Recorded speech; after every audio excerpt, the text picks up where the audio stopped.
organized in the framework of Task 64.4, Subtask E Guideline to Market. There's some more information on that later.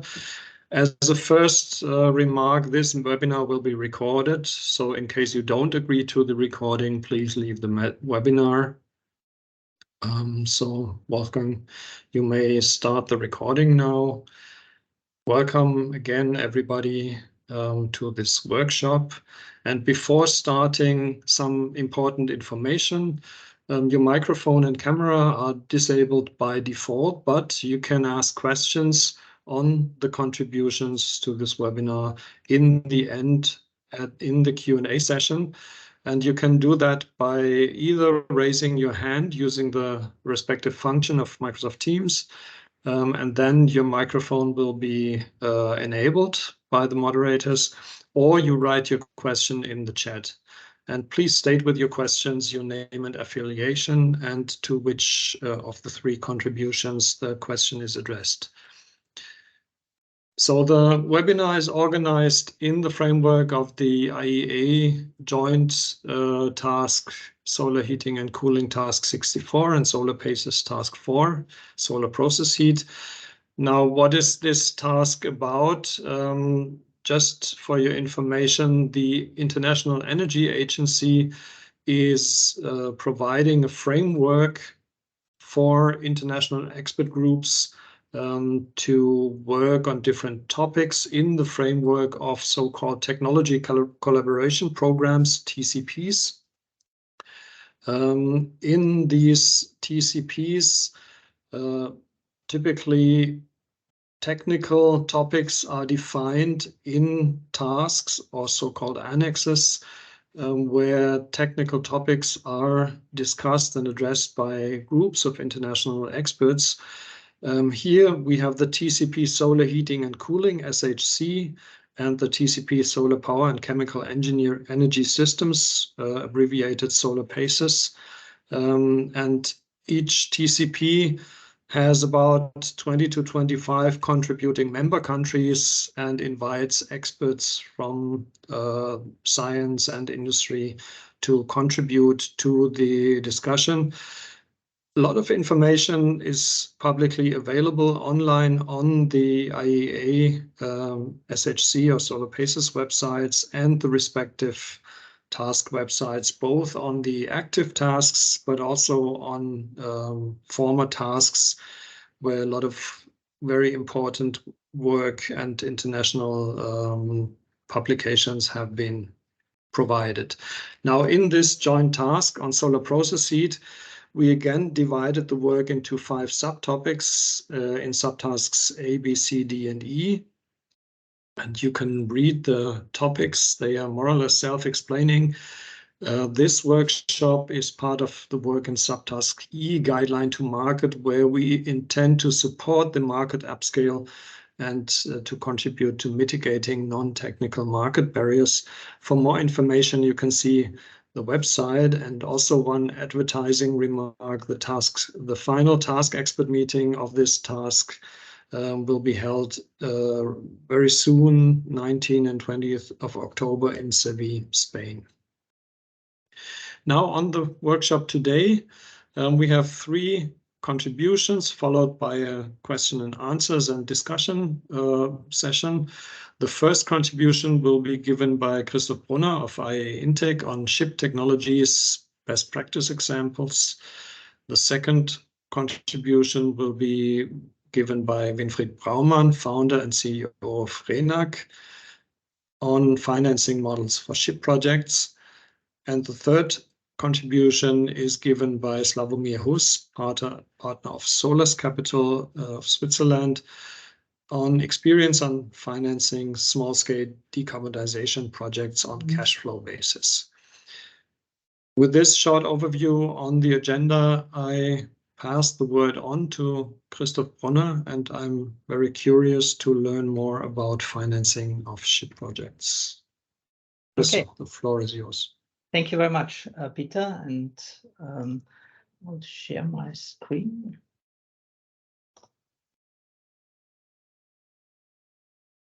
So you can see my screen?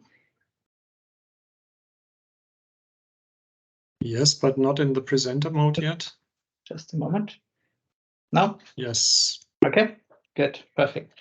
Yeah, thank you very much for this nice introduction, Peter. And yeah, good morning, everybody. I was asking, thank you for the invitation. I was asked to give a very brief introduction to this topic, from less from the financial point of view than more from a technological point of view. And yeah, so I will start immediately. This, let's say, the importance of heat in industrial energy systems. This is maybe not for everybody aware that about 74% of the total energy demand in the industry is related to heat, and only 26% to electricity. Of course, there will be in the future an ongoing shift more to electricity due to the fact that more and more heat pumps will be installed. The electrification of processes and new technologies will go on in the future. But nevertheless, there will be also, if this electrification is going on, still a huge amount of heat necessary to provide to the industry and to provide for the production process. As you can see here in this graph, most of this heat is allocated to fossil fuels, coal, natural gas, oil, for example, so only 9% is allocated to renewables. And another important point, what I want to highlight is that there are different temperature levels needed for covering this 74% of heat. We have about 30% below 150 degrees, 22% in this range of 150 to 400 degrees, and approximately 48% above 400 degrees. This is related to the industry sectors. Different processes needs different temperatures. And maybe you ask now, why is it so important to know or have this knowledge about temperatures? On the one hand, and I will come up to this later, for energy efficiency, to know how can I use waste heat, excess heat for the process to supply different processes. And on the other hand, and this is the topic for today, for solar thermal technologies, because solar thermal technologies are very close, so the temperature is very close related to the efficiency of the collectors itself. Yeah, what is now a future system, energy system for industrial? How should this look like? It will not be like in the past that only one fossil energy carrier is supplying the energy to the industry, like oil or like natural gas. There will be a hybrid system, again linked to the different necessities and of the production processes, but also linked to the availability of the renewable energy sources. And this is mainly related to renewable energy sources like biomass, biogas, green gases like hydrogen, green hydrogen. So what are the challenges for renewable energy supply in industry for the future? On the one hand, this hybrid system to optimize this interlinkage between different renewable energy sources like solar thermal, hydrogen, biomass, heat pumps, etc. Then this energy supply under an exegetic considerations. What does this mean? To have a good knowledge on the temperature levels where the energy is needed, and to use this technology, these renewable energy technologies, which fits best to this temperature range. Again, efficiency is here a keyword. And then matching these volatile renewable energy sources, solar sources, with the different load profiles of industrial processes. So we have a load profile of the processes, batch processes. Not all processes are continuous. Some processes are running in nighttime. And on the other hand, we have volatile solar resources, volatile renewable energy sources, and to match this best, this will be a big challenge in the future. And then, of course, these energy management systems, including the integration of waste heat recovery within a company itself. This graph should show you an overview how such integration of renewable energy and specifically solar thermal could look like, or will look like, very schematically into industrial systems. So we have on the one hand the technology, this is supply technology, then in most of the cases a storage technology, and then we have the integration point and the processes itself, and maybe also this link with other technologies, supply technologies. So on the one hand, solar thermal systems, then the storage is crucial in order to fulfill this mismatch, or to overcome this mismatch between volatile solar sources and, on the other hand, the load profile.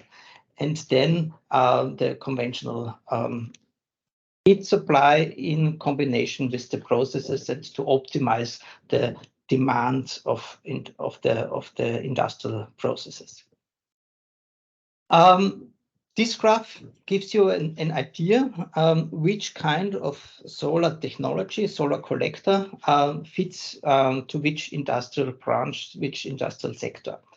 We have on the one hand the different temperature ranges from 50 degrees up to 400 degrees on the upper level, and on the lower level you see different technologies. So it's coming from flat plate technologies, which are suitable best for low temperature purposes. Then we have evocated tube or CBC collectors, which are in this range from lower temperature up to 120 degrees, 130, 140 degrees. And then we are coming to the solar technologies of concentrating systems. And here we have parabolic trough collectors or Fresnel collectors, which are in this range up to 200 degrees, 250 degrees, 300 degrees. And then, so these are the small concentrating systems. And then on the upper end, we have this large large parabolic trough, or the large concentrating systems. And in these blue areas, you see the different industry sectors and branches. Also below 100 degrees, we have several branches. You find in different industry sectors, different processes which are running between 50 degrees up to 100, 120 degrees.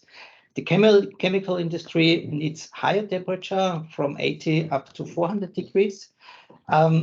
A branch in the which the energy demand at the lower level is in the food and beverage industry and paper industry. And then we have also in the field of machineries, equipment, textile, also a lot of processes in a rather lower temperature level, which fits, of course, based on the efficiency for solar process heat very well. So as you can see here, or as you can see, there is a big potential to integrate this technology in different industry sectors, to show that there's not only the potential, but also realized existing plans. We created a database, an online database. The link to this database you can find here on this slide. It's www.SHIP-plans.info, as a solar heat for industrial processes. SHIP stands for this. And here several systems recorded worldwide. You have here a map with the different locations of realized systems. And the interesting part is that you can select these different best practice examples by country, by different applications, also different processes, different industry sectors, by the solar company, by the collector technology. Is it a concentrating system, or is it a non-concentrating system? The year of installation, etc., etc. So it's really a good showcase to see, okay, in which areas we can find best practice examples.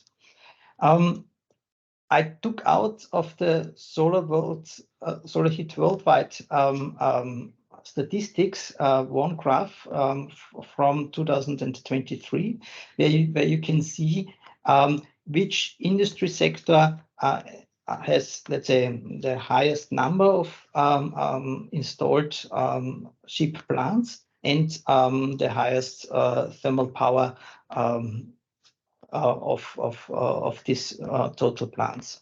And as you can see here in this graph, the food industry has the highest number, 148 recorded plants, and the highest capacity thermal power can be found in the mining industry.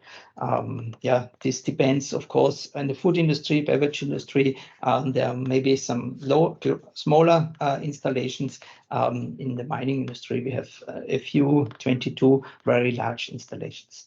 But as you can see here in this graph too, there are worldwide nearly in a high number of different industry sectors already best practice examples.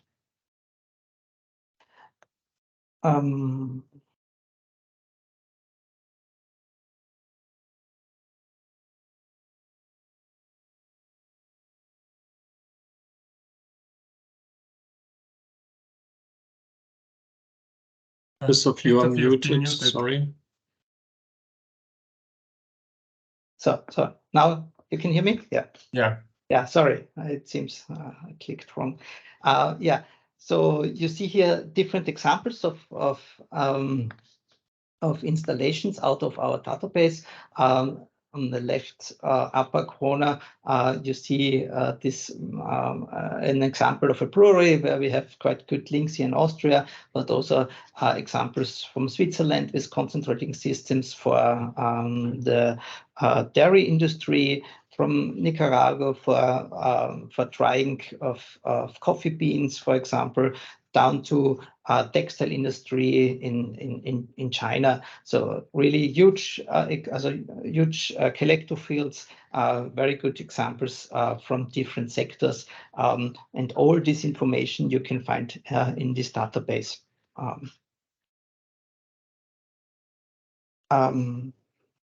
Yeah.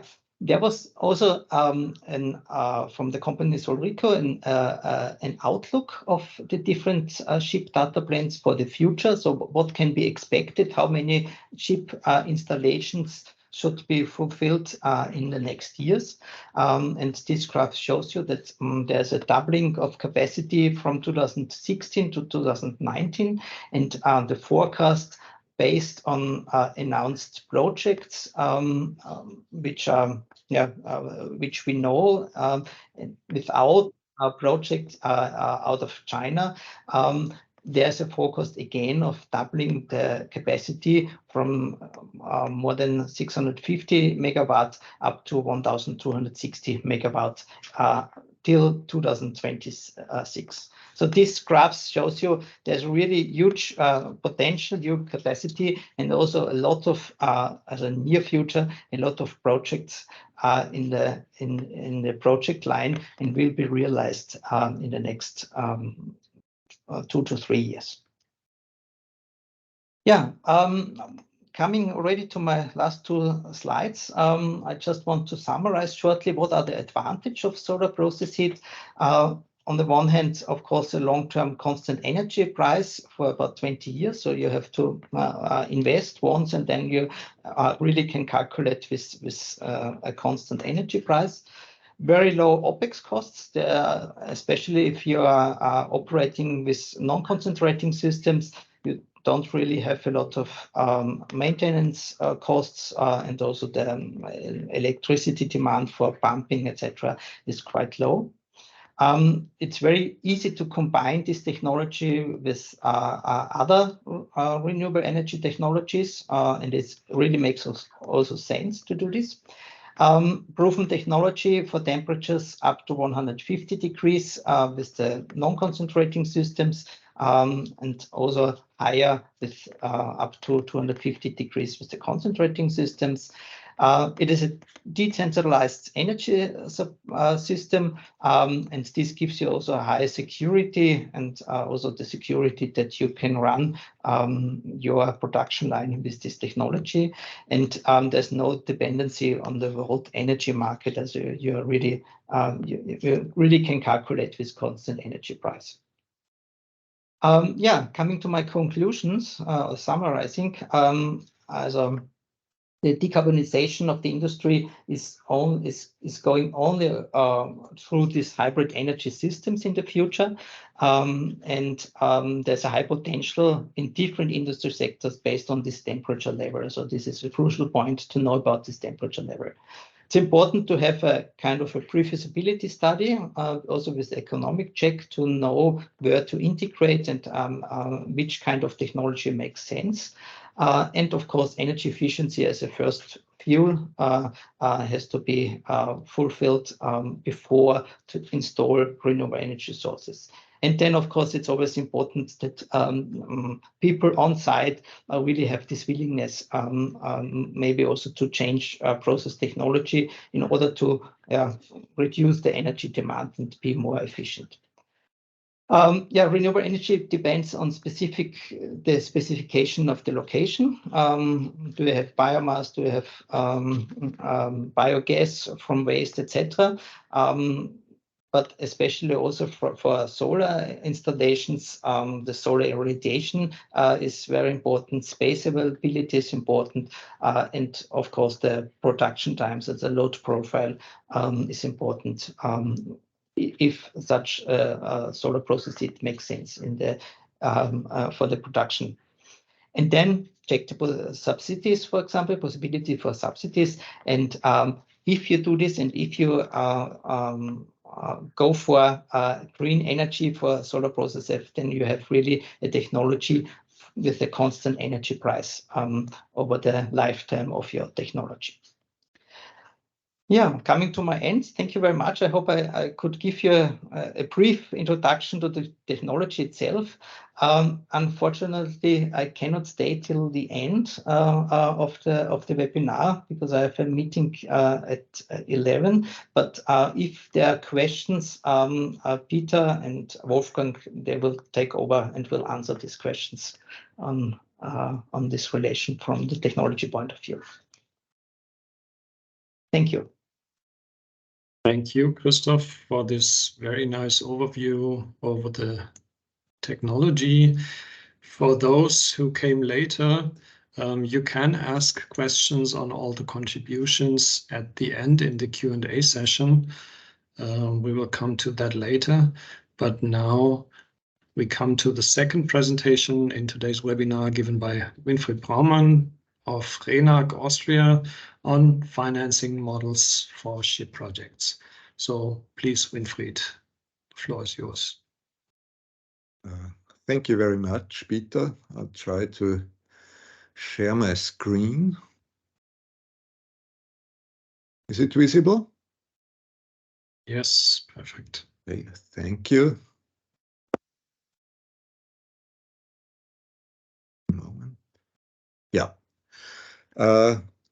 May I start with a brief introduction on RENAG? RENAG Holding is a development and financing company in the renewable energy sector. We have developed and financed a lot of wind farm projects and PV projects in Europe. We have also developed and are operating small hydropower plant in Bolivia, in Peru. We are participating in European and national research projects in industry and buildings, also for energy efficiency and renewable energy topics. And we are also doing some work in the e-mobility sector. But let me start now briefly with an overview what I would like to present in my presentation. Well, as you have already seen, other than with photovoltaics, the replacement of fossil energy with renewable energy generated by solar thermal installations has not yet arrived in the decarbonization mainstream in industrial production. One reason for this is certainly that such projects are demanding in terms of planning and technology. However, planners and manufacturers of solar thermal systems are also complaining that the economic viability of solar thermal solutions is often not clear, and it is therefore difficult to finance such projects. In my presentation, I would like to show how the economic efficiency of such projects can be analyzed and presented, and how economically viable projects can be financed. Having said this, this of course is not what I will now show is not only applicable for solar thermal generation systems, but in principle for all decarbonization projects. So you may find little specific topics about solar thermal, but I hope it will helpful in any case also for what you are pursuing. So I would like to show right at the beginning of my presentation that it is actually very easy to distinguish between uneconomical and economic projects at a first glance. The economic viability of energy projects is, as for all other types of investment projects, a question of the positive present value of investments. This positive present value of investments is calculated by the present value formula, which are shown here.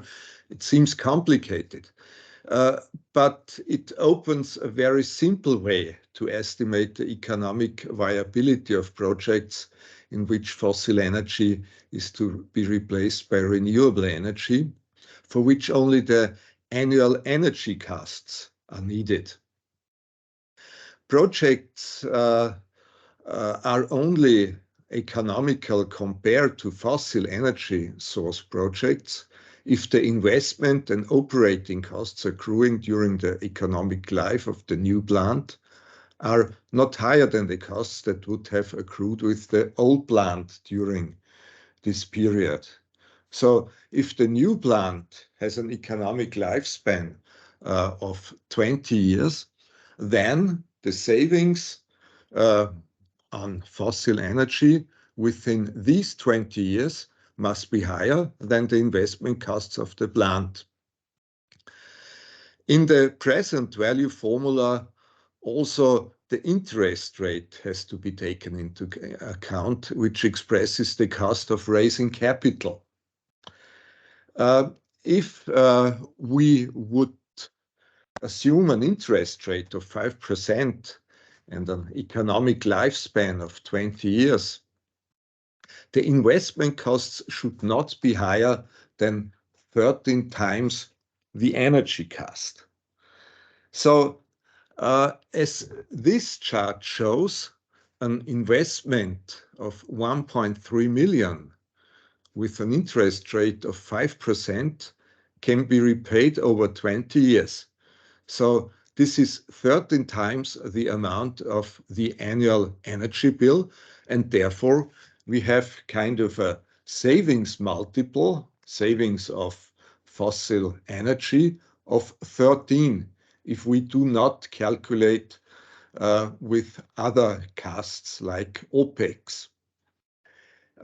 If we include OPEX, we include OPEX, it doesn't look very different. OPEX of the renewable energy plant, of course, is reducing the savings of fossil energy, and therefore we need only a lower OPEX and CAPEX amount can be covered with those savings. So in this case, we would have a savings multiple of 10. I have assumed here that the OPEX for the new plant are around 15% of the savings on fossil energy. So if you only have at hand the annual energy cost, you can use them as a first rough indication of how much can be invested in a decarbonization measure. 10 times up to 13 times the annual energy bill might be viable. Multiples above this, 15 times, 20 times, can only be justified or might be justified by the assumption of rising fossil energy costs and rising CO taxes. But if we assume stable energy, fossil energy prices, this multiple range of 10 to 13 indicates some limit for investments which are viable. Of course, the profitability calculation of a project must be carried out in a much more elaborated way and should be based on certain principles, which I would like to talk about now. As we have already said, a decarbonization investment project is always about saving fossil energy consumption and using the saved cost for fossil energy to cover the investments to be made on the renewable energy plant, including financing costs and the running costs for renewable energy generation. In this regard, capital expenditure on investment, financial costs replace energy costs. They are constituted in a cash flow calculation, the negative cash flow. The fossil energy costs, which are saved, in our calculation are constituting the positive cash flow. In reality, of course, this positive cash flow does not consist of an inflow of cash to the company or to the project, but of the saving of cash that would otherwise have flown out of the company to pay for fossil energy. The cash flow here in our calculations is therefore based on saved cash and not on actually collected cash. For preparation, we need a stepwise analysis and an optimization approach, which is based on treating energy production or energy consumption as energy cells. An energy cell is a definable technical system that either consumes or generates a measurable quantity of energy and that needs to balance its energy requirements or its energy surplus. A power plant, therefore, is an energy cell with energy surplus, and a production plant is an energy cell with energy deficit. The energy demand or the energy surplus of an energy cell is determined by the infrastructure and the environment of the energy cell, and this is independent of other energy cells.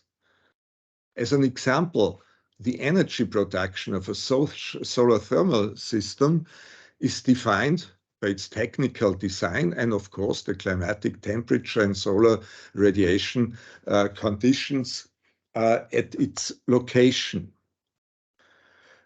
Because of the independence of energy cell, the calculation of the present value of an investment in an energy cell has to be calculated separately for each cell. In our case, it has to be calculated separately for the production unit, where we will talk about energy saving measures, and the energy generation unit, which will be a solar thermal installation or a storage system. By changing the infrastructure, namely by investing, the energy production can be increased or the energy demand can be reduced, and this investment has to be calculated whether it's economically viable or not. It's also important to say that the energy, that the production system will have a changed load profile with lower consumption. And this also has to be included in our calculations. We need such detailed load profiles, at least on an hourly or maybe quarterly of an hour consumption or production basis. And we will, the calculations derived from such load profiles then present as monthly or annual cash flows, but the basis should always be detailed load profiles. Well, let's come to the first step, which might be the even most important step because it sets the framework for the calculations. We have to define the fossil baselines. For this, we have to estimate for this baseline the fictitious, of course, future energy consumption in kilowatt hours and represented in the load profile for the fossil energy supply system. We have to make up our minds about the future price development for the fossil fuel used in this system, including CO2 taxes, etc. And we have to calculate the future OPEX, like maintenance, repair, electricity costs, consumable, etc., of the fossil heat supply system. So baseline always for the heat, for the fossil heat supply system in the first step. The load profile of the consumption of fossil energy in kilowatt hours is known from the past, and therefore we can use it also for the future. For the operating and maintenance costs of the existing plants, we can also use our experience in the past.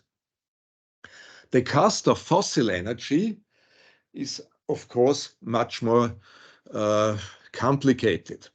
We must estimate on the basis of assumption about future development of energy costs, a development in our case for 20 years, also taking into account future CO2 taxes or future costs of CO2 certificates. This may seem, and in fact it is, somehow speculative. And unfortunately, this estimation has also the greatest impact on the profitability calculation because the energy price, as you have seen, is reflected in the profitability calculation with the multiple of the savings, which I have already described. So it has an impact of 10 to 13 or even more times of the estimated annual value. This, of course, might seem very problematic, but maybe it would be better to focus in this regard on the baseline, not primarily as an estimate for future profitability, but laying the ground for an investment which is representing a hedge for the company's future energy costs. If you estimate the future cost of gas in this baseline with, let's say, 6 cents, and you are implementing the investment in renewable energy then based on this planning and on this calculation, then you can be sure that the actual future renewable energy costs will not rise above those 6 cents per kilowatt hours. Of course, investment cost and OPEX are in line with the projected investment as it has been planned. Well, until now, the approach to assess the profitability of a renewable energy project is based solely on comparing the costs of fossil energy supply with the costs of renewable energy. However, the replacement of fossil fuels with renewable energy in production can, of course, bring further advantages, so-called additional benefits. CO2-free products can fetch a higher price on the market.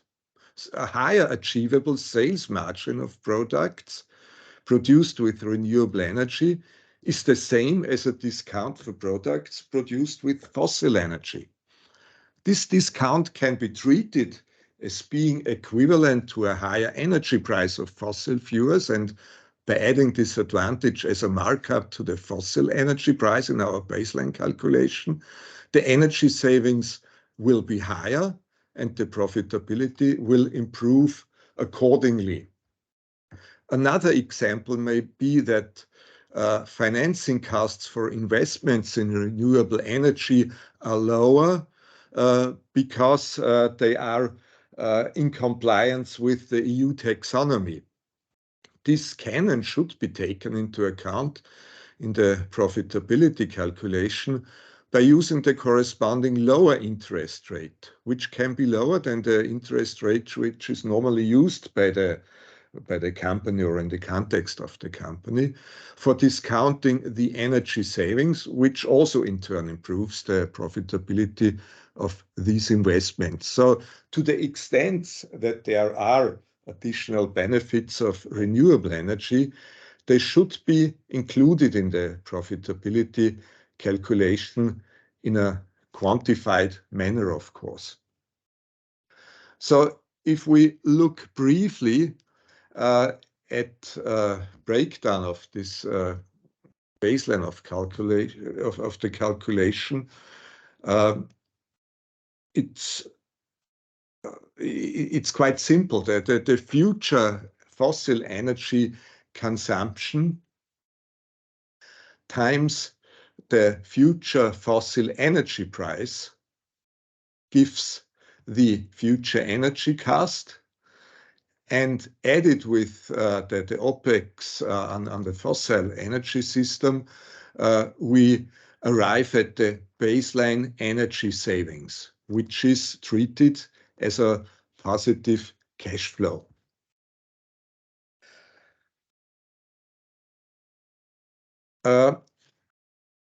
In the next step, we are coming to possible energy savings in the production plant. As Christoph Brunner has already mentioned, this is a very important step according to the energy efficiency first principle.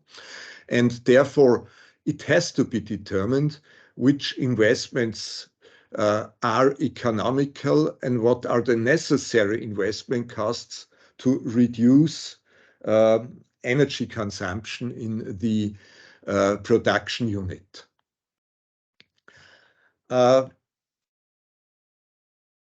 Measures which can be implemented on this level are, for instance, the reduction of energy losses by insulation, the installation of heat exchangers, some mechanical measures or improvements, and of course, very importantly, the optimization of energy control and energy management systems.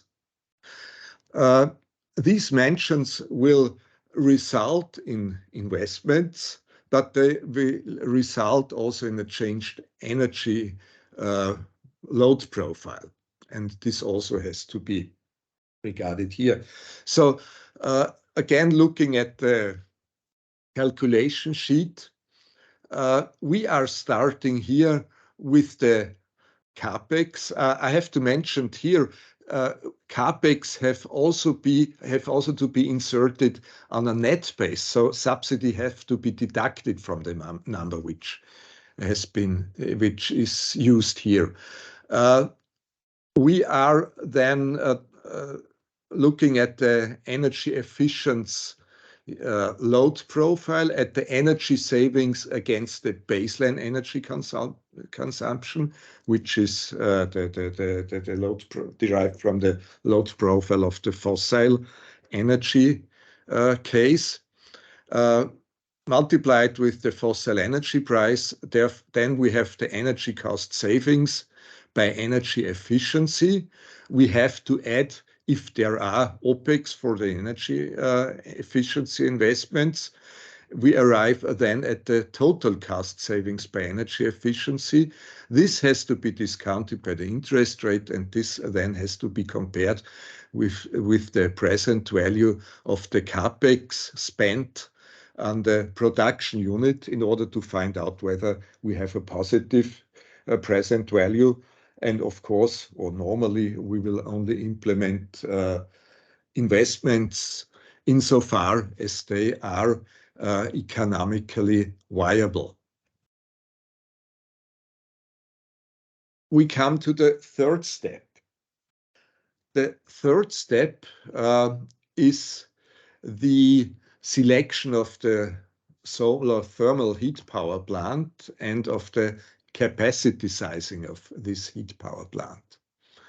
It is advisable for finding the right solution to compare the levelized cost of heat of different solar thermal options. The levelized cost of heat is the cost per kilowatt hour that characterizes a plant over its lifetime when using the entire generation capacity under local, environmental, climatic, etc. conditions. It is calculated by dividing the total of investment and financing cost plus OpEx by the kilowatt hours produced over the lifetime of the plant. So it's some similarity with calculating a present value of the investment, but this time we would like to find out the figure for the kilowatt produced over the lifetime. The power plant solution with the lowest levelized cost of heat should provide also the lowest cost solution if its energy generation capacity is fully used by the production unit. So if its production profile fully matches the load profile of the production plant, which very rarely, of course, will be the place, but just for starting the calculation. If these levelized energy cost of heat are below the baseline energy cost, there is some room for a higher capacity because the investment will have a positive present value, which might be even quite substantial. By adding additional capacity and, let's say, taking into account some underutilization of the capacity, the profitability is reduced, but is reduced only, or should be reduced only until the capacity where the investment still has a positive present value.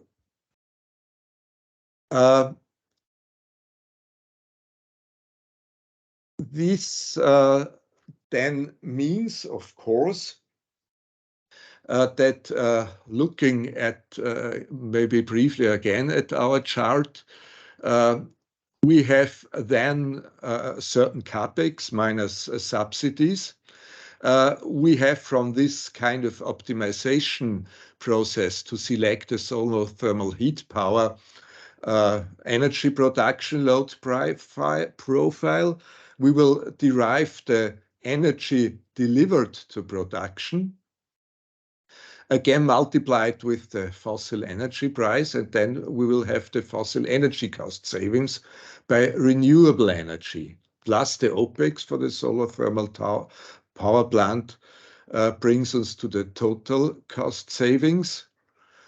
They are, of course, lower than not accounting for the OpEx.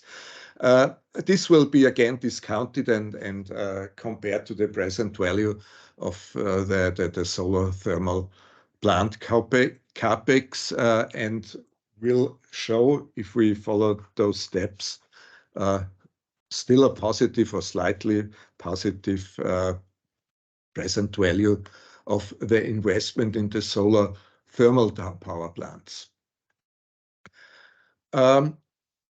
We have, of course, with this additional step covered, or in most cases, it will only be possible to cover a part of the demand of the production line. Again, because the production load profile will not be met by the generation load profile of the power plant. There is, of course, a trade-off between rentability and full decarbonization, but we can add here a fourth step. Sorry, this is yet the right one, which has been already mentioned by Christoph Brunner. We can add additional energy cells. Either we can add a storage solution, or we can look for additional energy consumers on site. Could be other parts of the plant which are not part of the production unit, or could be also third companies which are close and where the surplus energy could be used. I will deal here primarily with increasing capacity utilization through storage solutions, and show the calculation here. The use of heat storage systems that absorb excess thermal energy from the solar thermal system and then release it to the production plant with the energy generation of the solar system also means the increase of the replacement of fossil energy. In modeling, a heat accumulator is an energy cell that has both a load profile and an energy generation profile at different times. The coverage of the load profile of the storage has to be derived from the generation of energy surplus by the solar thermal power plant, and the heat release project has to be matched with the load profile of the production plant for the energy demand, which is not covered by the solar power plant. In the cash flow calculation for the solar power plant, the absorption of excess heat by the heat storage is not considered, because this does not directly result in energy savings from fossil energy. The fossil energy savings, which are produced by delivering energy from the storage to the production unit, are attributed to the energy storage to the extent to which has been calculated. These savings in fossil energy costs are then considered in the calculation of the present value of the investment and operating costs of the storage facility for its economic lifetime. So this is how an energy storage unit has to be added up to this stepwise preparation.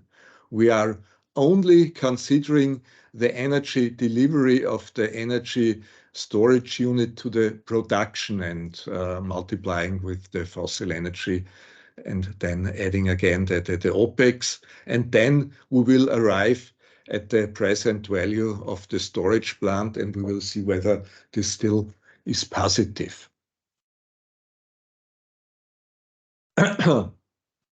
Well, if we have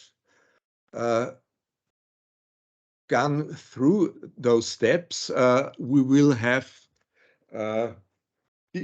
sheets of present value calculations and, of course, therefore, of cash flow calculations for the separate energy cells we have looked at. In our case, it has been the production unit, it has been the solar thermal power plant, and it has been the storage unit. Those calculations and optimizations have been made separately, corresponding to the postulate of the energetic independence of each energy cells. This approach allows scenarios and sensitivity calculations per energy cells to be carried out. And of course, the effects on the economic efficiency of the overall system can be easily consolidated. They just have to be added up. And if each of the units and the investments in the units are viable, then of course also the total project should be viable and therefore can be implemented. Well, with the detailed presentation of the technical and economic optimization of the energy system through cash flow calculations, which are allowing for scenario and sensitivity analysis also by financial people, the basis for financing the overall project should be laid. Projects whose profitability and economical viability is well and comprehensively documented should be eligible also for financing, and experience shows that financial experts who are convinced of the profitability, who have been convinced of the profitability of a project, also will find ways to finance such projects. But nevertheless, I would like to outline now who can finance, such projects and how financing for such projects can be structured. Let's start with the case of investments by the asset owners, own investments in its own production plants. Well, generally speaking, investments in production facility, which are usually including process heat supply, so the gas boiler, whatever, have traditionally been carried out and financed by production company themselves.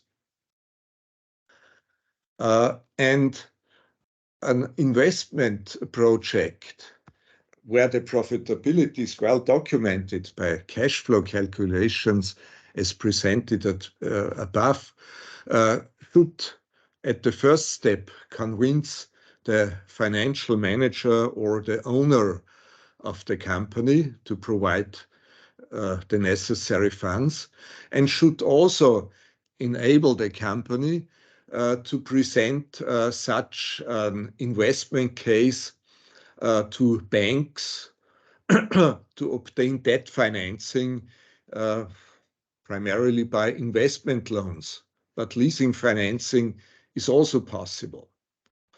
I think in this case, all proven investment financing instruments are available for companies' own investments in renewable energy.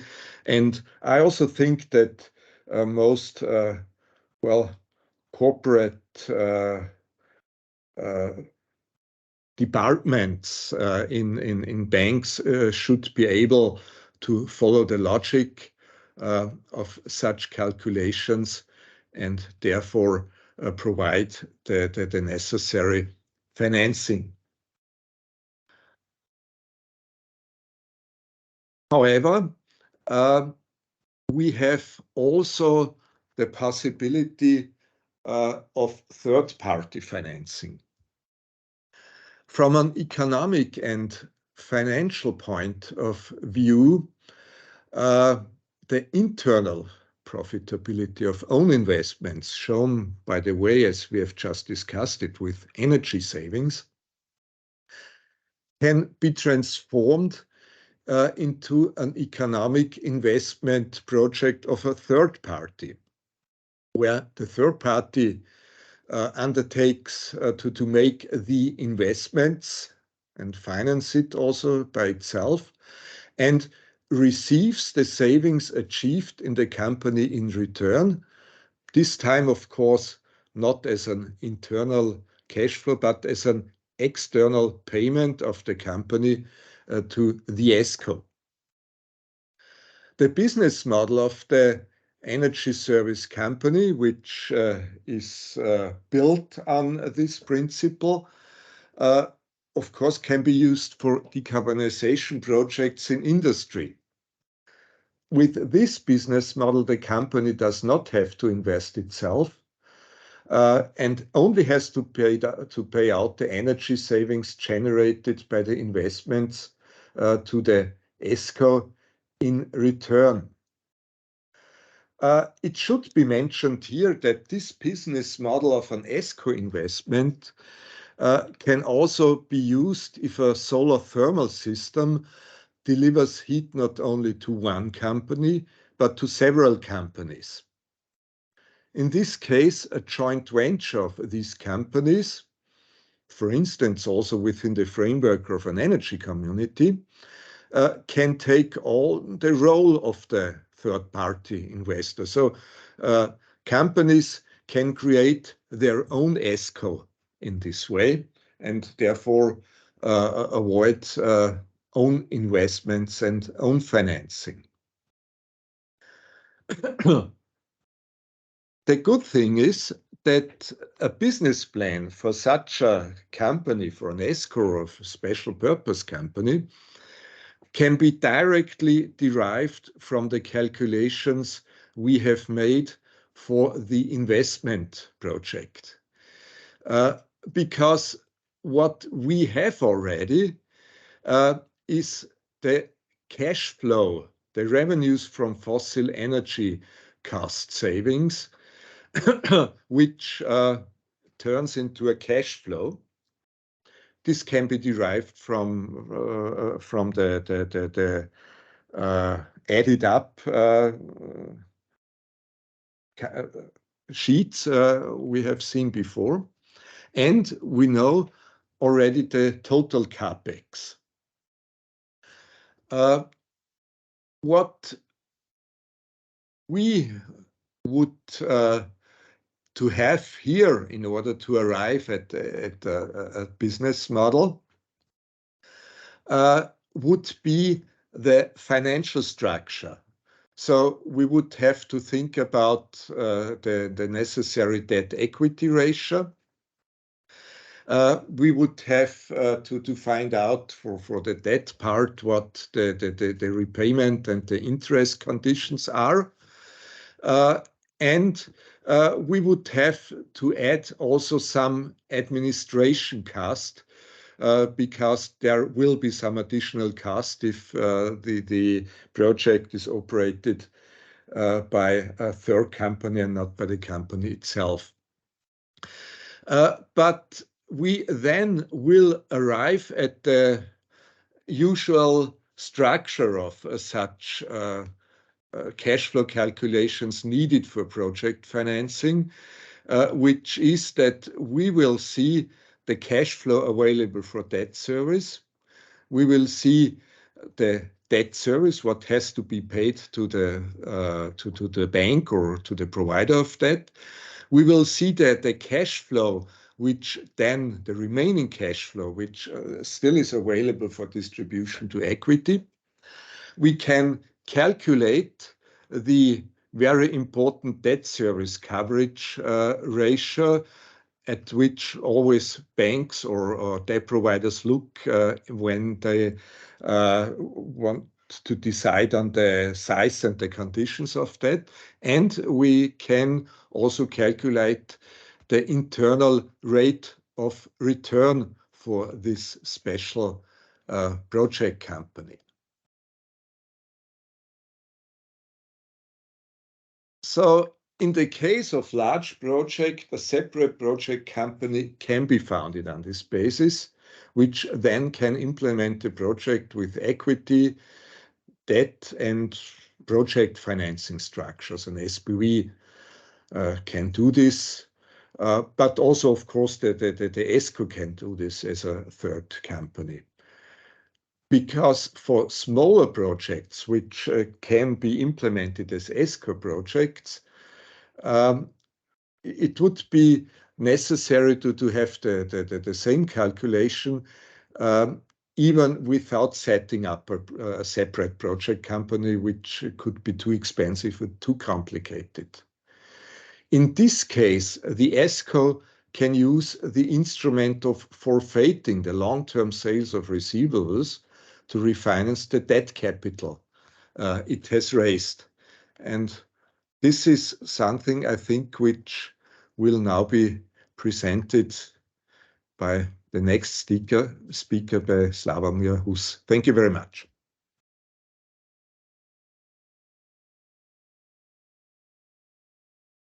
Thank you, Winfried, for your contribution. Very detailed layout of project financing. The questions, please note down your questions. You can ask questions after we finished with all the presentations. So as third and final presentation, I want to give the word to Slawomir Hus, partner of Solus Capital, presenting on experiences on financing small-scale decarbonization projects on a cash flow basis. So please, Slawomir. Good morning, everyone, and thank you, Peter, for having me. I hope you hear me well. Let me know if there is any issue, but I assume everything is fine. Yes. Well, thank you for this previous presentation. Especially, I'm grateful to Winfried for such a smooth transition from his presentation to the way how we operate in Solus Capital. Indeed, we are focused on a dispersed small-scale energy efficiency investments. I'm a partner in this company. We're based in Zurich. We started in 2017, and last year, 2022, we launched our first investment fund. But before I jump into the presentation, which I have ready, I wanted to start with a little introduction of myself and my personal story, how I ended up in Solus and what I do. So I've been dealing with energy efficiency investment for the past 9 years plus, nearly 10 years soon. Somewhere in 2014, I joined a large technology company focused on energy efficiency, mainly lighting, but also healthcare at the time. This was, well, it's obviously a company that has a lot of values, so I really valued joining this company. I was appointed to scale up efficiency business, and a bit later, 2016, I was moved to head of Europe, solely dedicated to scale up efficiency business, meaning light as a service.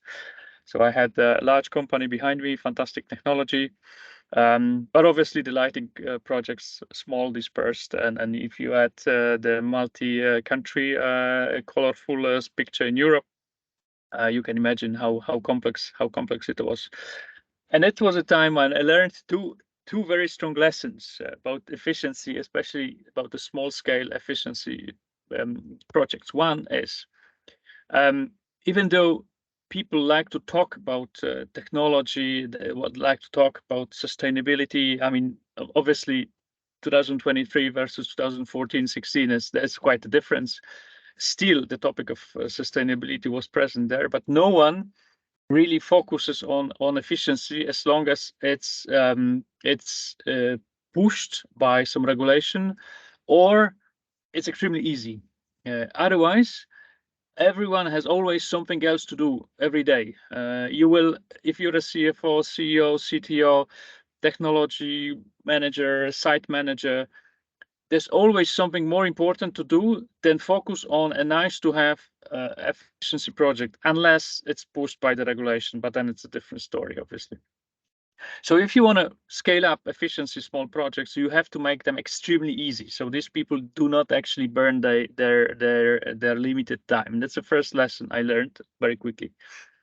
The second one is also that these technologies, and that's also was nicely mentioned by Winfried in his slides. Well, these technologies typically mean that they are more expensive than the regular ones, and moreover, even if they are not by essence more expensive, there is an investment needed. So in essence, there is a cash outflow needed to do this. And if again you make it easy but not connected to the funding that is embedded in the value proposition, you immediately get again diluted, because if someone needs to go to a bank or needs to start talking with the finance department, quite often what we see now, you have to go to the headquarters when someone in one country can't decide for someone in another country, and you end up with a long discussion, 6 months, 12 months, and the project is not done. So first lesson was it has to be easy. The second lesson, the easy solution has to come with a financial solution. So these were the two lessons I learned when I was responsible for scaling up efficiency business in Europe. I had very good sales team across the whole Europe. I had very good technology. Still, without these two things, I was not able to scale up. Ultimately, successfully, we made it. Of course, myself and my team. But also by that time, I met fantastic people, and with these people, I'm forming now Solus Capital. When we actually scaled up from something that was much smaller at the time, now we're actually promoting efficiency investments across Europe, and that is how everything started. Now let me present my slide here. I also would strongly insist on making this as interactive as possible. So I will keep the Q&A window open. Make it open. I will try to watch the Q&A, and if anyone has a question, please ask. I will try to address it during my presentation. So again, Solus Capital, we are a team of 12 people based mainly in Zurich, but also in Dublin. A small comment: recently we opened a third office in Germany, in Munich. In essence, what we do, I could talk about we're the investment advisor whatsoever, but in essence, what we do, we connect institutional investors on one hand with portfolios of dispersed small-scale energy efficiency projects across Europe. We team up on one hand with technology companies, mainly the ESCOs that were also mentioned in Winfried's presentation, but also with the technology providers like big companies selling their own technology. We team up also with project developers, so companies having the forces in the countries to develop the projects. This is especially valid when you look at what's happening currently with the PV in Europe. And on the other side, we are working with the funding providers. So not a very usual funding providers like I mentioned before, like banks or leasing providers, but more institutional money, like European Investment Bank, which strongly supports our initiative. And the biggest investor to Solas being the MIAG. It's a Munich Re, the large German insurance group. We have also some smaller investors, equally important, obviously. We're fully aligned. I could be talking about Paris Agreement and all sustainability goals. Obviously, I'm proud to say, as very few financial institutions, we qualify as so-called Article 9 SFDR. It's a relatively recent SFDR regulation introduced by the EU. Article 9 is the most, it's called so-called dark green, so the most green investment strategy as you can imagine in the current environment. Not many funds qualify. We do, because we only do investments that are fully sustainable, and we look holistically at this topic. Slowly jumping to the next slide. Listen, the key message, how we actually make the difference versus the standard funding is, we looked from the perspective of people who understood how a small dispersed projects could be and must be financed in order to scale up. So what we did, we started with a large financial institutions, and obviously banks are important element in financing of the efficiency. However, banks, they do have their own regulations, and they have certain minimum thresholds. So when you're setting up a large PV farm or a large wind farm or a large investment in heating, as presented by Christoph at the beginning, obviously bank may be an interesting option. However, when you are talking about several small scale projects, or a project that is something not immediately connected to a large project, but something that's a spin-off, for example, on an upgrade of something, then the banks typically will not be interested because it's too small and too cumbersome to do the due diligence analysis whatsoever. So on the other side, we also used to look at the other type of funders, which were the leasing providers, so very much asset-driven, right? But again, the asset-driven, even though with the efficiency projects, and heating could be a nice example, you have the asset. But on the other side, the asset funders, they look from the perspective of how can I secure myself on the asset itself, right? So what is the residual value of the asset? How do I know the technology? How do I know what happens with a given boiler or a given heating facility after a year, after 5 years? I mean, the example I heard many times talking to the leasing providers was, well, you know, but the good example are the cars, yeah. And I heard this example of cars several times, and I can mention it again. When the asset providers, they think about funding, they think about a little bit like a car-like funding. So you have a car that is a second-hand in the market. You know more or less if a car is driven normally, what is the value after a year, after 2 years? You know what is the product warranty? You know the producers. You know the technology. I mean, there is almost no risk if you structure the deal properly.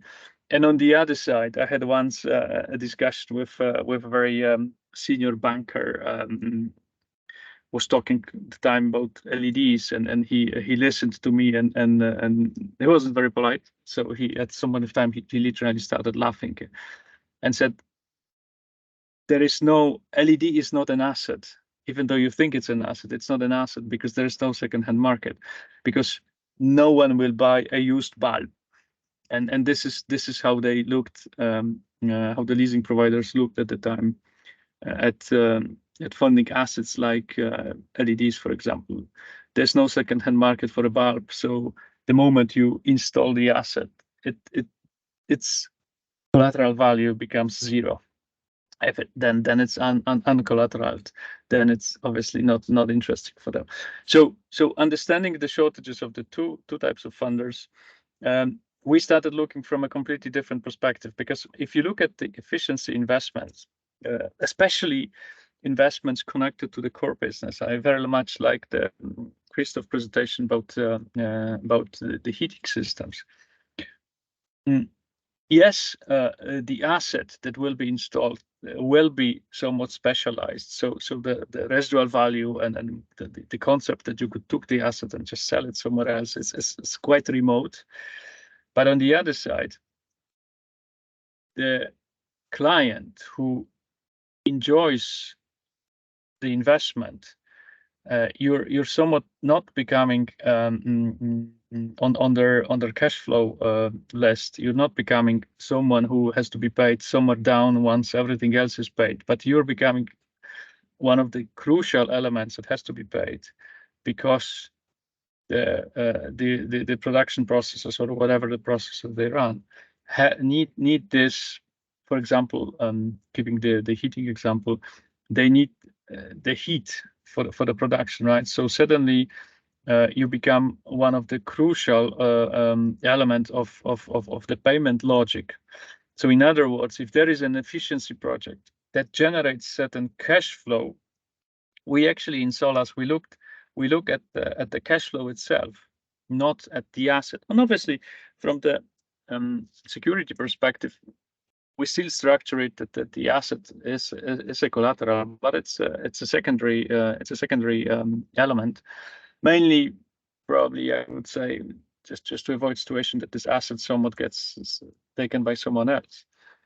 But the key element in the efficiency investment, which is the basis for our investment, is the cash flow. So actually, what is the positive cash flow that is generated by this investment? What is the need of the client to pay it over time, right? And that's how we ended up with the model that I'm sharing on the screen. I try to, yes. So what we do is we, as I mentioned before, in Solas Sustainable Energy Fund, we team up with service companies. So the service companies that generate these efficiency projects, and we purchase the receivables. That's a legal status, but in practice we purchase the receivables. In practice we purchase the cash flow arising from this investment, from this efficiency investments.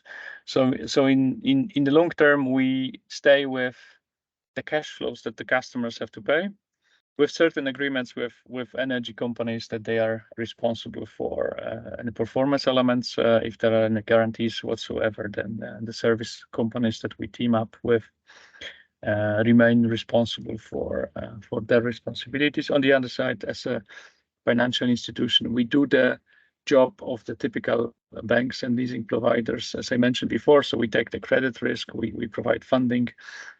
So somewhat we fulfill this role of a bank. I think important to mention is we are flexible. So also instead of somewhat trying to stick to a banker's type of logic where you have certain silos in the banks and certain products and the investment has to meet certain banks standards to fall under fall into a certain bucket. On our side, we have the capacity to work with the partner also to structure the product that is flexible enough. On one hand, that is flexible for the service partner, so for the ESCO or for the technology provider. For example, giving them a true sale, so off balance sheet for them. But on the other side, equally important is the lessons I mentioned at the very beginning is to truly scale up, you have to make it easy for the end client. So it also can't be that we impose certain conditions that make the product then much more cumbersome and difficult for a client. So we structured in a way it should be fairly easy to implement also for the ESCO, and we give them actually the salespeople of the energy companies. We give them the power to convince the clients and have financial solutions somewhere embedded. I will discuss this model in more details in the next slide. Important to say, as you see this small arrows on the bottom, we always stand behind the service companies also. So we're not the front runners. We're not trying to get to know the client unless there is such a need. On other situations, the service company is holding the relations with the client.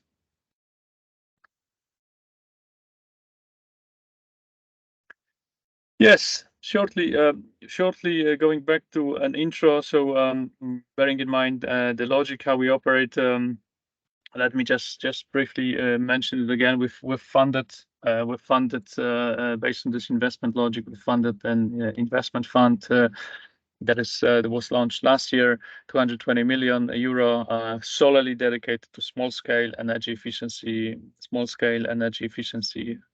projects. We manage as Solas, we manage this fund. What you could say, investment manager, it's quite a financial job, I would say.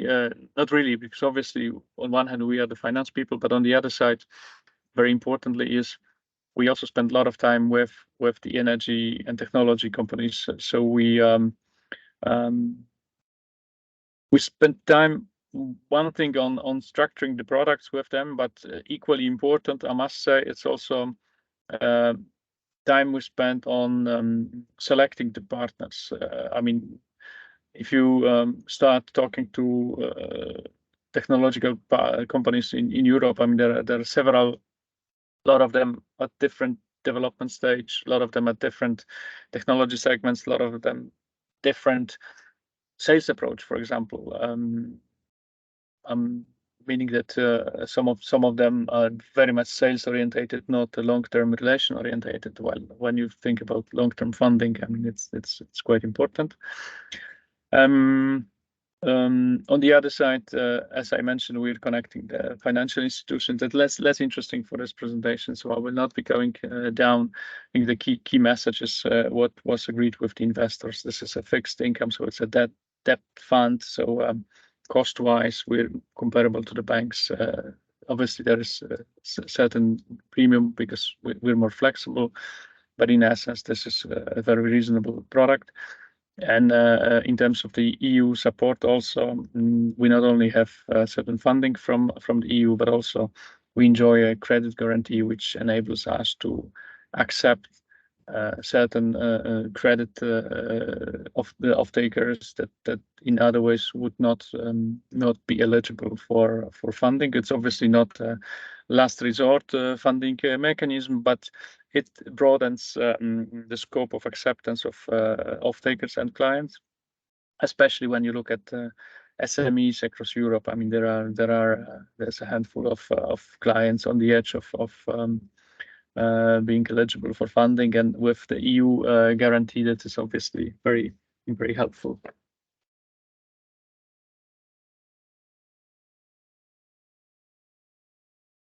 Now, looking at our experiences, we've developed a product that allows for scaling up the small-scale efficiency investments, and there are few assumptions. I will go through some of them. The key one is we look at the capex cost as being the significant cash outflow for both the end client and for the ESCO. So we've developed a structure where we finance nearly 100% or up to 100% of the investment. If you remember what I said at the beginning about the ease of investment, that is also one of the criteria. I mean, if the customer has to put 30% equity or down payment, that is obviously a different story versus what we do is we finance generally up to 100% of the investment. We provide a non-recourse, so we allow all the parties to stay somewhat in their comfort zone. So we understand technological partners, they do not want to have a long-term credit risk of the off-takers. That's not what they were developed for. That's not where their shareholders put their money. We understand this. We are acting as a financial institution, so we take 100% of the credit risk. We work across the entire European Union, so we're not focused on certain countries, even though for some private reasons we're sitting in Zurich, but this is probably geographically one of the most central part of Europe, even though not entirely European Union. Very important one is when you talk about small scale projects, you have to understand that you're also taking the pipeline risk, because small scale projects, they come at certain pace depending on obviously the scale of the partner. So what we do as part of the preparation process, which I mentioned on the previous slide, we also assess the potential for the pipeline, and we take this risk. All right, so we hope that the partner will be able to deliver certain volume of projects, but that is something that comes over time. And with the funding structure that I presented two slides back, we sign a framework agreement with a partner, so we define the parameters of how the funding will work for each particular small project, but we finance them once they come.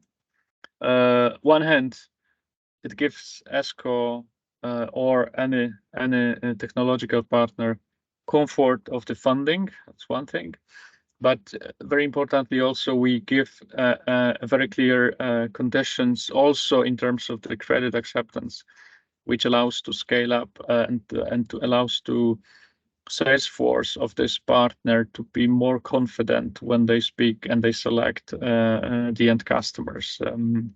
Again, based on my experience when I was responsible for scaling up efficiency business in Europe, that's extremely important that you have a straightforward message to salespeople what they can do, which clients they can speak to, not on a case-by-case basis, which is very annoying and taking obviously a lot of time. We finance long-term. Long-term means we go visibly beyond what bankings can do. We're not afraid of double-digit funding. We can go even up to 15 years, 15, which again, going back to the ease of implementation is very important, because for some technologies, the payback is fairly long. I mean, obviously, there are certain factors Winfried was mentioning that could increase or speed up the payback with all the carbon taxes and the positive look of the off-takers, of the customers. But still, the paybacks are relatively long. So the tenor that we offer is in line with the payback, so that the end client do not have to pay, and the whole product can be structured actually that the funding is the repayment is in line with the savings. It's what we do as a true service offering. It's a bit more of a financial aspect, but for the ESCO, we take contractually all the risks that are not associated to their performance, which is very important because it also allows them to keep a clear and clean balance sheet, and that obviously allows them to be more credible towards potential equity investors or potential banks.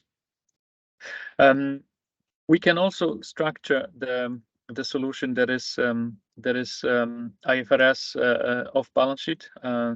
Obviously, devil in the details. I mean, I spent to all of the listeners that have certain experience with IFRS, you know very well how difficult it is and how judgmental IFRS is. I can only say we spent some time, and we have some clients that were able to structure a solution that both ESCO and the off-takers, they qualify this investments off balance sheet, and we're still as a funder happy, and we're happy also with the risks that we're taking. So there's not one party that's overly taking the risk. So we do it in a very healthy way. Last but not least, I generally already mentioned this. I mean, we work on a portfolio basis. This is very important for the dispersed small scale efficiency projects. I mean, no option. I mean, it's self-explanatory. No option to work scalable if every project has to be analyzed with the same scale, and legal due diligence, technical due diligence has to be performed. It has to be done on a portfolio approach. Obviously, it would be easy to lose completely the conditions, but from the investor perspective, we obviously cannot. So we've developed certain approach in Solvas that we are very confident, and we know how to assess the portfolio. We know how to set the conditions for the future portfolio, which is equally important for ESCOs. And we actually, with every technological partner, we develop the way of working so that we're also confident that the quality of the portfolio that will be generated over time meets our investment criteria, meets the technological criteria. And we have also the mechanisms that we can perform certain checks without making it overly cumbersome or costly to partner or costly to off-takers.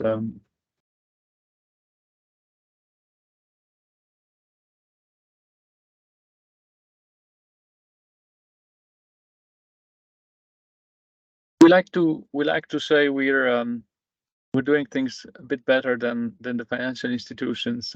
So maybe finishing our lessons learned and the approach to small scale funding. I wanted to show 5 differences between us and the financial institution that also boils down to how differently you have to approach a small scale project. One is because we're not a bank, we do not have to do a thorough KYC or any other analysis customer by customer. We can do it on a portfolio basis. Our experience working with large financial institutions was always that they always analyze every deal separately.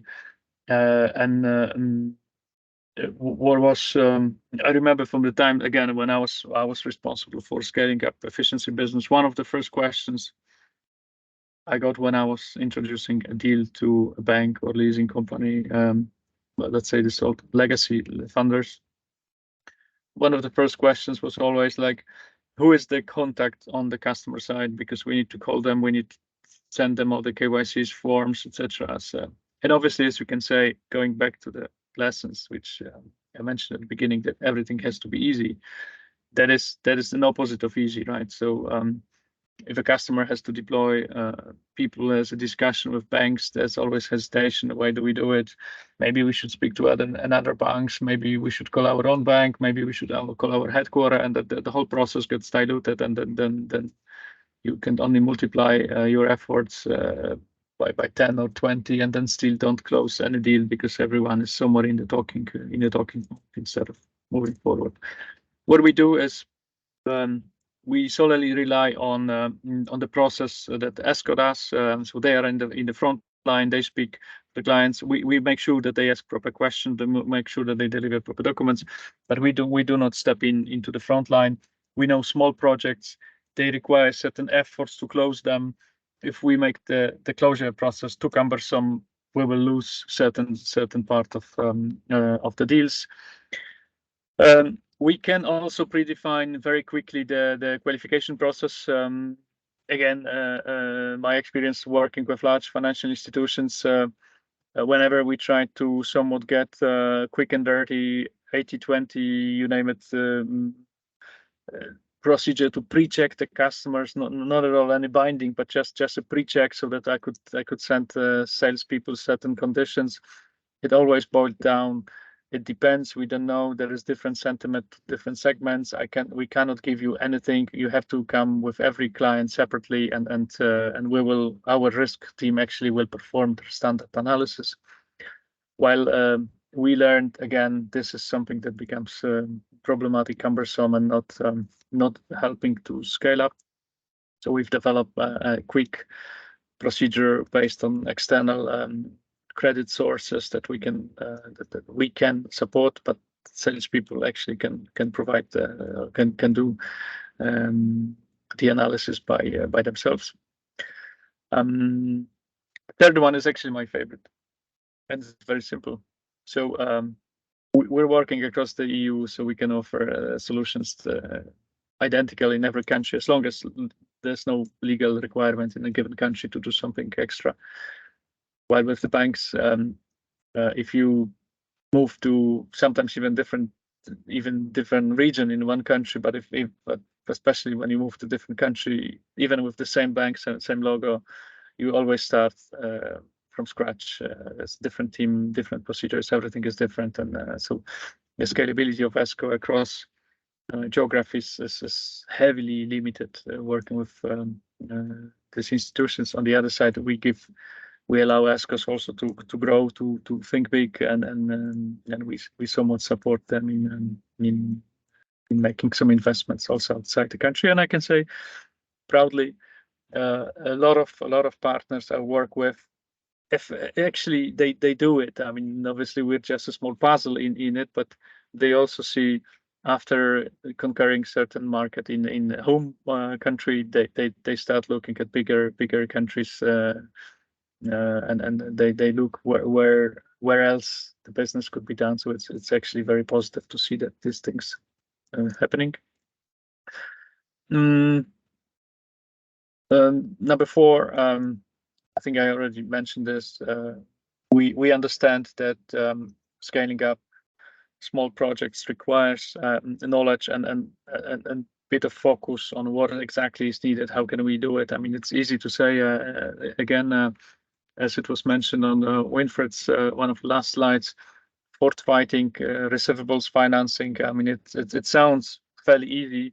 In practice, I can say this is by far one of the most complex financing options, and you need to spend time on structuring this properly. Also advising technological partner to do it properly. You rely somewhat as a funder on the quality of the contract that has been delivered by the partner. So it's also important that you educate the other party. We understand, again, the specifics of the small scale deals, so we do it. Last but not least, again, very short difference. I mean, we understand, to make it easy, you have to make it for the client cash positive or cash neutral, meaning that the savings compensate the payments for the solution, for the investments over time. So we match the project lifetime with long tenors versus the financial institutions that they have their own tenors, and they obviously impose the tenor based on the credit analysis, not based on the project duration. Roughly, this is it from my side. I mean, I have one case study, but just one example. We work with several technology companies. We've already deployed some part of the funds. I'm sharing just one case study with a German energy service company focused on technological efficiency. Among others, they work a lot around heating technologies, mainly heat pumps, but also heat traps, steam traps, steam generation. So all vital technologies saving CO2s. We've provided them a commitment of 33 million. We've signed agreement somewhere last year, and I can say we're almost at the ceiling of what we committed. So the cooperation works well, and it's really positive to see that the ESCO model works well for them. The good thing is they were already involved with the partners, so they had a very strong relation with large off-takers. So their clients are big companies, big logos. I mean, I'm sure if I gave the logos, you would recognize them. Still the very positive thing is, still the funding is needed, and it's not because their clients, they don't have money. They do. They are cash rich companies.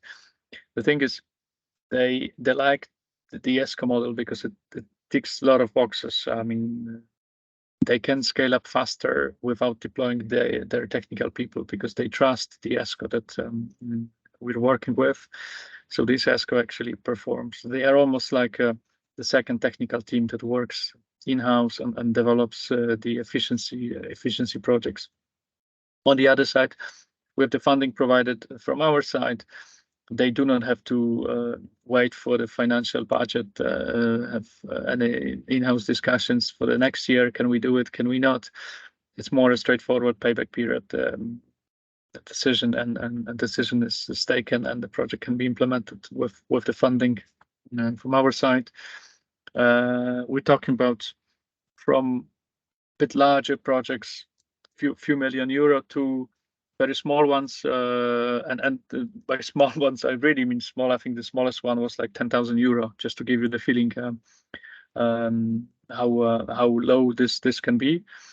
Still having a standard approach, framework agreement conditions decided. You don't have to, that marginal transactional costs are marginal.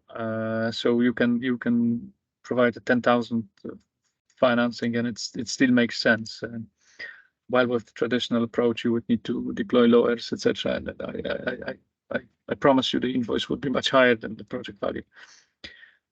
Lastly, interestingly, that's also one of the cases where ESCO developed a project contract where the end customers, they qualify this IFRS off balance sheet, and with this, they also like it because from the balance sheet perspective, they don't have to show the investments, so it's purely on the P&L as monthly invoice for services.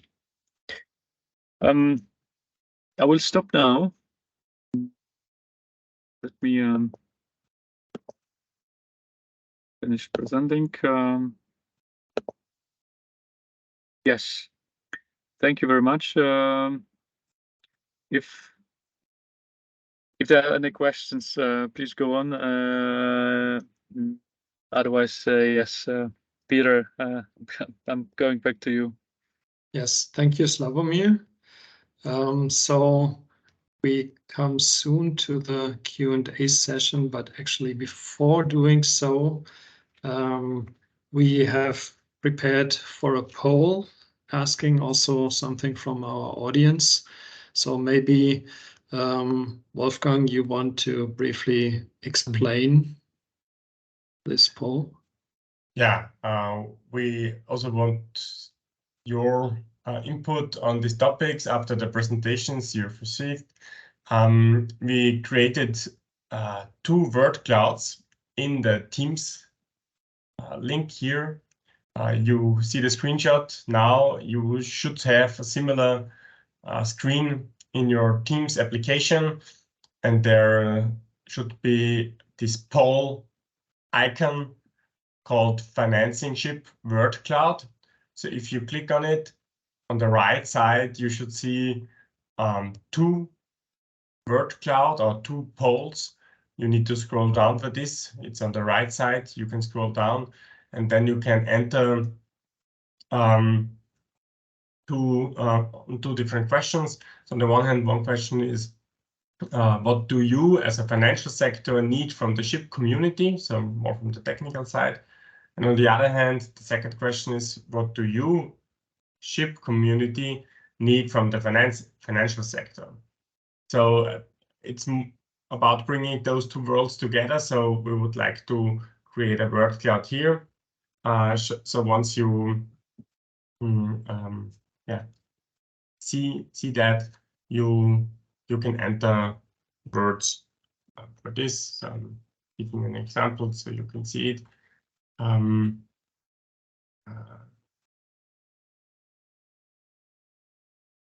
You can do that now, and then you also can vote on those words that are added by others. So you can put a thumbs up on it. Yeah. So you can do this while we also open the Q&A session that is now organized by Peter. Okay. So we come to the Q&A session. So you can ask questions concerning all three presentations by either raising your hand in Teams or write your question in the chat or Q&A section. And with your question, please state your name and affiliation. So let me check. Do we have any questions yet? Not yet. So please come up. Maybe while we wait for responses, one question to Slawomir. What is your medium to long-term forecast regarding the market development of the financing solutions and projects that you presented? Yes, thank you, Peter. Listen, we see a growing need for small efficiency projects. So we see more and more technological partners. They see the growing demand, and they need this. They need to scale up. So I can say sometimes we're somewhat compared to other financial institutions, but it makes sense when you have one or two larger projects, then you start analyzing. Once you see that actually the demand is coming, so the interest of the clients is increasing. There's more and more need for a simple standardized product, and then we see them actually coming back to us with the message, okay, the demand is stronger than we thought, so we need to structure something that allows us for the flow cooperation, because I mean no one will be successful if we start talking deal by deal. So based on this, we see a growing need, and obviously when you look at the macro situation and the EU decisions, I mean this is obviously fully justified. I mean if you look at the super short term, I mean indeed over the summer some utility prices went a little bit down, so there was certain worry that maybe with the utilities going down, people will stop feeling the pressure to move towards the efficiency solutions. But honestly, except for 2-3 situations what I got in some regions, that indeed people a little bit cooled down in terms of the investments. In all the others, we see what I said at the beginning. So a strong growth and a lot of demand for this type of solution. So long story short, the forecast is positive. Thank you, Slawomir. We have one raised hand. Wolfgang, can you open the mic? I did already, so Pedro, you can now speak. Okay, thank you very much. I'm sorry that I couldn't attend the full webinar. I joined later, but I have a question, which, if I may, is almost adding a question to the survey. So my name is Pedro Diaz. I work for Solar Heat Europe. So we represent the solar heating and cooling sector at European level. And a lot of our work is with policymakers, so European national level.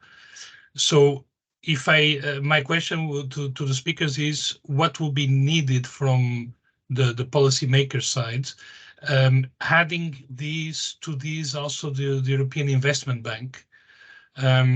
So what will be needed in particular from the European sides to facilitate the financing for ship projects? Thank you. Thank you, Pedro. Slawomir, do you want to answer, because you mentioned already some direct link to EU organizations? Yes. So thank you, Pedro, for this question. I mean, it's a very broad question. I mean, I'm speaking from the finance perspective. So we already see certain support from the EU. As I mentioned, we already enjoy having EIB as investor, and also we have the guarantee. So my view from the funding perspective would be that these products which we utilize nicely, I mean, they obviously have certain capacities, right? So we're utilizing this products nicely. So my first and immediate request would be, let's make sure the good products that we use and maybe some other institutions use, that they do not expire, right? Because that's always the budget, and we need to make sure that the Commission and the EIB make sure that the budget is there for the next years, right? We have certain bucket now, but if the product works, that it stays, and we're not trying to figure out what could be even better than this, because if it works, then it works. Let's make sure the budget is there. When it comes to the stimulation of the investment itself, I mean, it's I don't feel like an expert, so I don't feel like I could say something meaningful here. So maybe I would allow someone else to step in.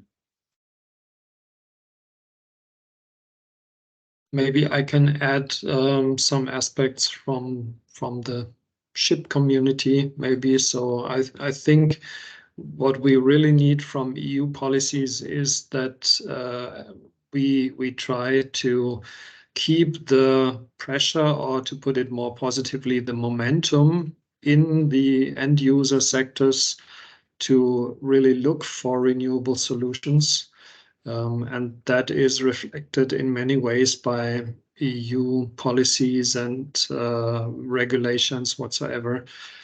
So, of course, we would like to see that heating in industry is much more directly addressed, and solar thermal is also becoming more visible as a potential solution.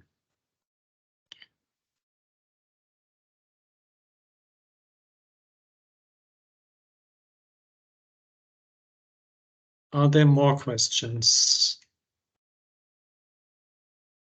Or Wolfgang, do you want to add something related to the EU policies?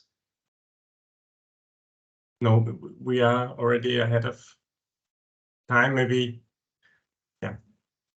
Please go ahead. Yeah.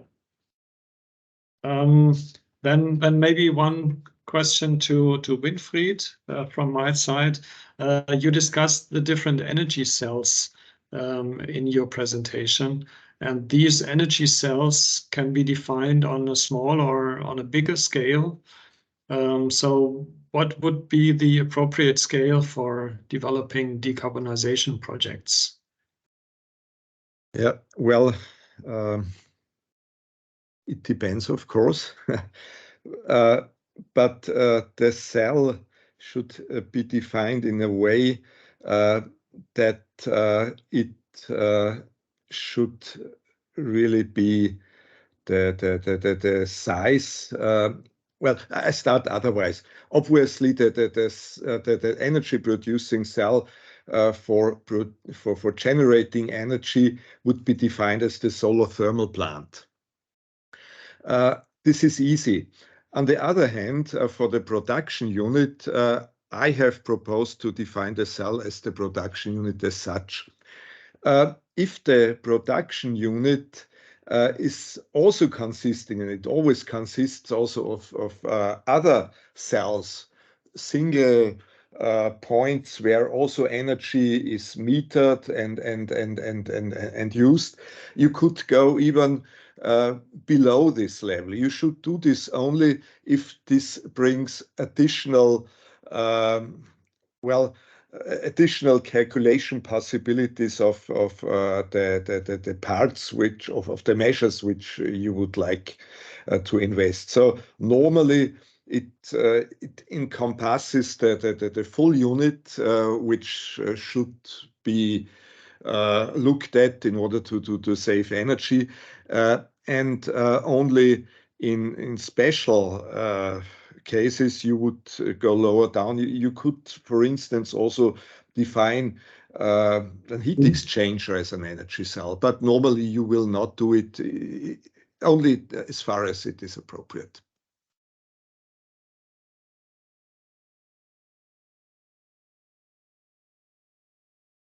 Okay, thank you, Wolfgang. Winfried, as far as I can see, we don't have more questions. So maybe we go back to Wolfgang. Would you want to show the results of the word cloud?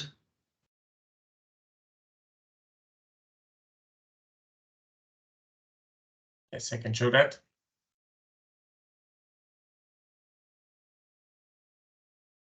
So you should see it now in the Teams folder.